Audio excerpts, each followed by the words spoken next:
আজকে বেগুন দিয়ে আলু দিয়ে গাঙ্গের গুড়া মাছ রান্না করবো। ওই যে এখানে গুড়া মাছ ভিজাইছি আর বেগুন কুইটা নিবে। আমার মা ছোটবেলায় আমরা 3 ভাই বোনে খালে মাছ মারতাম। আমাকে অনেক খাল আছে, আমার বাড়ির লগে লাগাই না খাল। আমরা খালে মাছ মারতাম ছোটবেলায়। আমার মা এইভাবে রান্না করে আমাকে খাওয়াই। এটা বুঝো না ফ্রিজ থেকে বন্ধুরা এই যে মাছ ধুয়ে এই যে মরিচ পেঁয়াজের কাছে উঠাই দিলাম।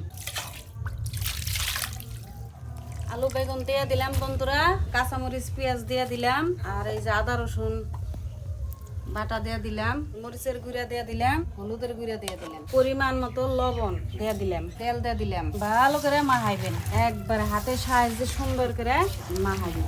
আমার দাদি নানি বলতো মাখাই না তরকারি হাতের মধ্যেই অর্ধেক রান্না হয়ে যাবো মাখাইতে মাখাইতে।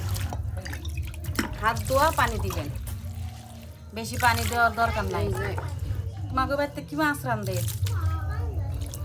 এই যে তরকারি বহাই দিলাম। তরকারি এই যে বন্ধুরা বলক চলে আইছে। মাছ মাছ একটা গ্রাম ছুটছে। ইমিনি মাছ মাছ গ্রাম পাইছে নি? এই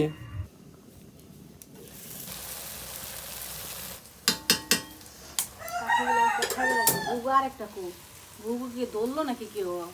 কালকেও দেখছি একটা, আজকেও দেখছি একটা। এই যে তরকারির চেহারা দেখেন, বুঝছেন? এইভাবে রান্না করে খাইবেন। আর একটু হইব তারপর নামালা দিবি। তরকারিটা হয়ে গেছে, দেখেন কত সুন্দর হয়েছে, তেল উপরে উঠে গেছে।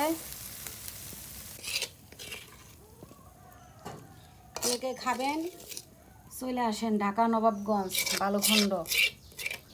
গাঙ্গের মাছের তরকারি দিয়ে ভাত খাবেন কেরা কেরা। আমাকে নিয়ে খাইব। রান্না বাড়া শেষ। আল্লাহ হাফেজ।